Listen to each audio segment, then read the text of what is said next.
Olá, de bem com você? Está começando e eu quero te fazer algumas perguntinhas. Você já se esqueceu daquela reunião importante? Deu branco na hora da prova? O que você costuma esquecer? No programa de hoje nós vamos falar sobre memória.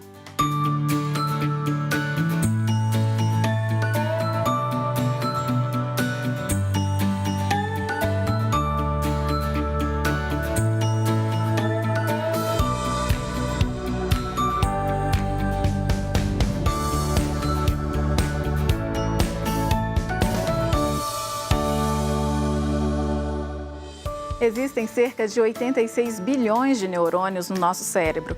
À medida que o tempo passa, a tendência é que a gente esqueça as coisas gradativamente porque eles vão morrendo. Essa é uma característica do envelhecimento. Mas fatores como estresse, ansiedade, má qualidade de sono, entre outros, podem afetar a nossa memória antes da hora. Então, para a gente saber como cuidar da nossa saúde e protegê-la, nós vamos conversar com as nossas duas convidadas. A Cláudia Fernandes, que é fonoaudióloga e psicóloga, mestre em Ciências Aplicadas em Saúde do Adulto, pós-graduada em Motricidade Oral, Disfagia e Terapia Floral. Também está com a gente a Helena Providelli, médica neurologista e cefaliatra. Você também é nosso convidado. Mande a sua pergunta para o nosso WhatsApp, 31 99642 8473. Coloque o seu nome de onde você está enviando a mensagem. Muito obrigada pela presença de vocês aqui. Você. Olá, Ana, obrigada. Prazer tê-las aqui. E eu gostaria de saber das duas, né? Uma sabendo mais do comportamento humano, outra da mente humana. Por que a gente está tão esquecido? Claro. É interessante mesmo, mas se a gente for pensar, Ana, o estilo de vida que a gente tem atualmente, né? A rotina, nós somos sobrecarregados, temos pouco tempo, além disso, dormimos não tão bem, né? A insônia hoje em dia está bem comum, né? São vários fatores que atrapalham a qualidade da memória. E desse ponto de vista do comportamento, Cláudia, o que afeta a nossa memória? Geralmente o estresse, ansiedade, depressão, né? Que são fatores que têm contribuído para que esse processo cognitivo deteriore com o tempo, né? Então, as pessoas estão realmente estressadas, elas estão precisando focar um pouco mais nelas, aprender um pouquinho mais a respirar, aprender a concentrar um pouco melhor e também trabalhar essas questões cognitivas, né? Da memória. Até porque a vida agitada está aí, não tem como a gente se livrar dela, né? Mas existe uma diferença, então, entre memória e atenção? As pessoas confundem isso? Claro. Existe. Não é incomum o paciente com déficit de atenção chegar ao consultório e se autodenominar esquecido, né? Na verdade, a atenção, ela é muito importante no processo de consolidação da memória. Até quando você falou na primeira frase, né, sobre por que estamos tão esquecidos, né? Nossa memória, ela é limitada. Nós não temos um chip limitado dentro da mente. Então, nós precisamos de atenção e de selecionar o que vai ser memorizado, o que vai ser consolidado. E aí que está a diferença. O processo de memorização, ele precisa da nossa atenção. E às vezes, muitas vezes, as pessoas se queixam de memória, mas a primeira pergunta é: você tem dado atenção devida às suas ações? Né? Hoje a dificuldade desse mundo corrido é exatamente da gente trabalhar essa atenção, trabalhar esse foco do que você está no seu dia a dia, né? Porque nós estamos extremamente e temos milhões de motivos, como a própria doutora Helena falou, dessa dispersão. Milhões de estímulos. Verdade. Que a gente começa a fazer uma coisa, faz outra, e mais outra, não se organiza. Exatamente. E aí depois a culpa é da memória, né? É impossível. Pois é. E eu gostaria de saber, falando em memória, atenção, isso me leva a pensar em TDAH, o transtorno do déficit de atenção. E, Cláudia, você estava me explicando algo em relação à memória e atenção, que tem uma associação com TDAH. Explica melhor como é que funciona isso. Na verdade, o TDAH é um processo neurobiológico, uma alteração que acontece num estudante, acontece numa pessoa de um modo geral. Ela já vem com esse aspecto, né? Pode vir desde criança. Genético, né? Pode ser, ter um quadro genético. E aí isso interfere nesse processo que a gente muitas vezes não tem um diagnóstico preciso.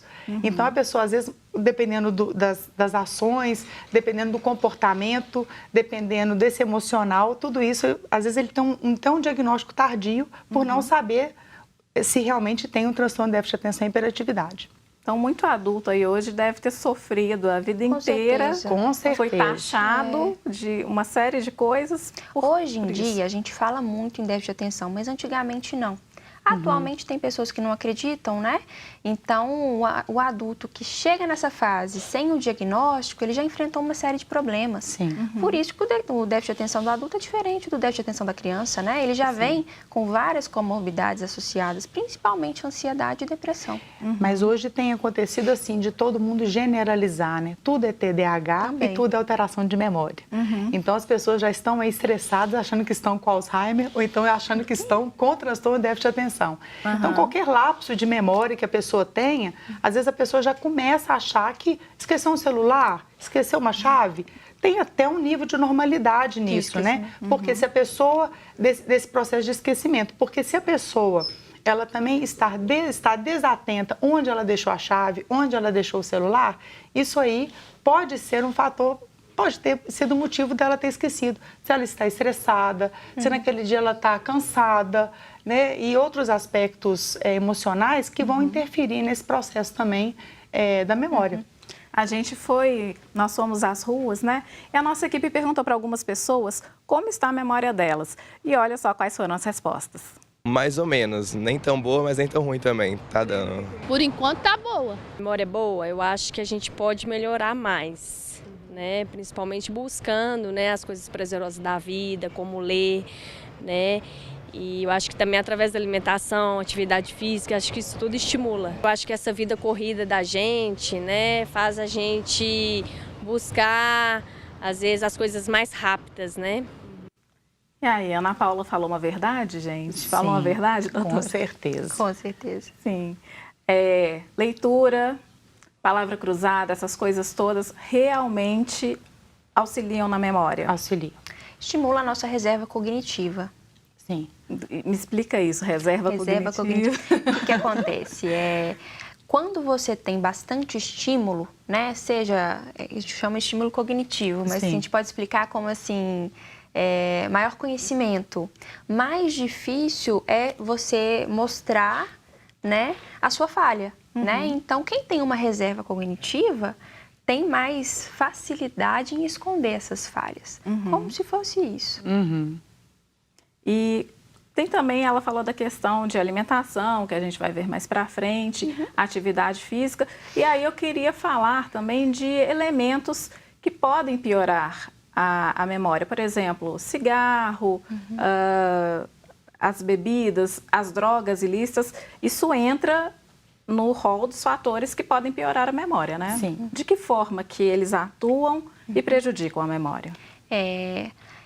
Primeiro, a gente tem que saber o que melhora, né? E quando nós sabemos o que melhora, tudo que é o contrário piora.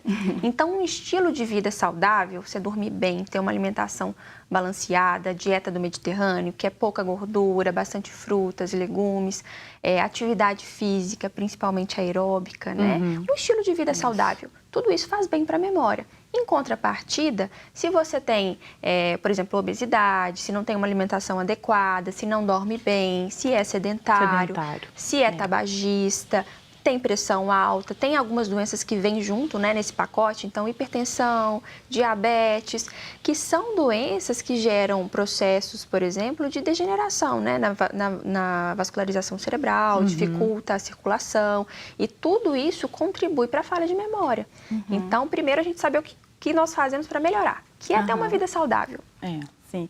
Cláudia, você tem até um conhecimento, uma formação na área da yoga. Sim. E também yoga ajuda a estimular Bastante. a massa cinzenta, de que forma? Não, na verdade, o que a gente fala é que com a yoga, eu tenho formação tanto em Kundalini Yoga quanto em Mindfulness.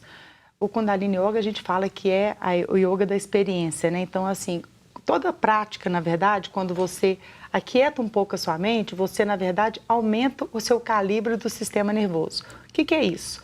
você começa a ter um padrão menos impulsivo, menos reativo e você começa a ter um pouco mais de resiliência nas suas relações de modo geral. Não é que você vai ser passivo, mas você vai ser uma pessoa que vai lidar melhor com todas as adversidades da vida. Hoje as pessoas, você falou no início, esse imediatismo, foi uma citação que a moça do vídeo comentou, que é exatamente isso, as pessoas querem tudo para ontem. Né? Hoje mesmo eu tive a oportunidade de atender um paciente que a geração está vindo aí, que não é qualquer coisa que eles aceitam. Eles já querem entrar no emprego e amanhã já está recebendo, né, uma quantidade boa pelo trabalho.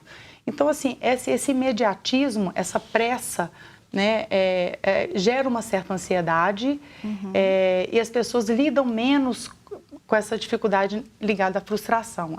Elas têm uma dificuldade em lidar com a frustração. No final das contas, você acabou falando aí de inteligência emocional. Também, né? Também. Que, olha como tudo está vinculado. Mas, na verdade, voltando aqui, te cortando, o que acontece? O mindfulness significa uma atenção plena. Então, na verdade, a gente está tão fora, né, devido a esse excesso de estímulos que a gente tem, que o nosso objetivo hoje é voltar um pouco mais para dentro, observar um pouco mais as nossas atitudes, os nossos hábitos, porque nós estamos no modo automático. A gente não presta mais atenção no que a gente está fazendo. Então, aí vem essas queixas de memória, de falta de atenção, porque as pessoas não estão tão fora, né? Seja nas redes sociais, seja no trabalho, na correria do dia a dia. Então, essa é uma técnica, é uma prática exatamente para diminuir.